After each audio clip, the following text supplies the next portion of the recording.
सांग मैंने तोरी तोपाई सीरियल एपिसोड रे आपण मैंने देखा पाइबे आज कामिनी जेजेमा झील जानकी को चिन्ह पारी से जानीपारे जसोदा ही प्रकृत में जानकी बोली। हाँ सांग मैंने आपण मैंने देखा पाइबे आज अधरात्रि चिक्की जितेबाला एकुटिया बाहर गार्डन में बस कांदुवे ए समय जोशा देवी जाई कहती अरे माँ चिक्की तू एटी बस कहीं कांदुचु आउ एत राति एकुटिया तू एटी कौन करुचु आ चिक्की एत कहे मम मु हारी सारी मत बहुत कष्ट हो इंग्लीश मीडियम मत चिन्ह भी पारना आते जोशा देवी कहती तू एमती केबे भी हारबुनी अरे रामकर जिते स्मरण शक्ति फेरी आसो से प्रथम तोते खोजे आते से देखिए स्त्री चिक्की पाखे ना बोली से कौन बोली भावे आते चिक्की कहती मत बहुत कष्ट हो जोशा देवी चिक्कीर कष्ट को टी हाल्का करने चिक्की को साहस देवाई चिक्की को कोल शुआई गोटे लोरी गाइबे जो लोरी गीत शुणी पूरा परिवार लोक आश्चर्य पड़ती एमती कामिनी जेजेमा रूम रू बाहर आसबे आउ कहे यही लोरी गीत तो मो झील जानकी मत गाई शुआऊला आउ ए जोशोदा ये गीत कौटू शिखिला आउ एमती आश्चर्य से जोशोदा को चाहूथे आउ जोशोदा देवी एतबे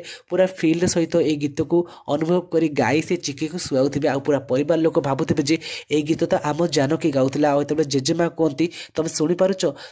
ए गीत आम जानकीर ना ए जानकी मत ए गीत गाई शुआऊला आते जेजेबापा कहती आम कौटि ना कौटि निश्चय भूल करुचु आते जोशा देवी ए गीत शुणी जानकी कथा भाभी कामिनी जेजेमा बहुत कांदे आउ कहे मत एमती लगुच मो झील जानकी मो पाखक फेरी आसी तो फ्रेंड्स आपण कौन लगुच एवं कौन कामिनी जेजेमा झील जानकी को चिन्ह पारे जदि हाँ तो येस बोली कमेंट करतु।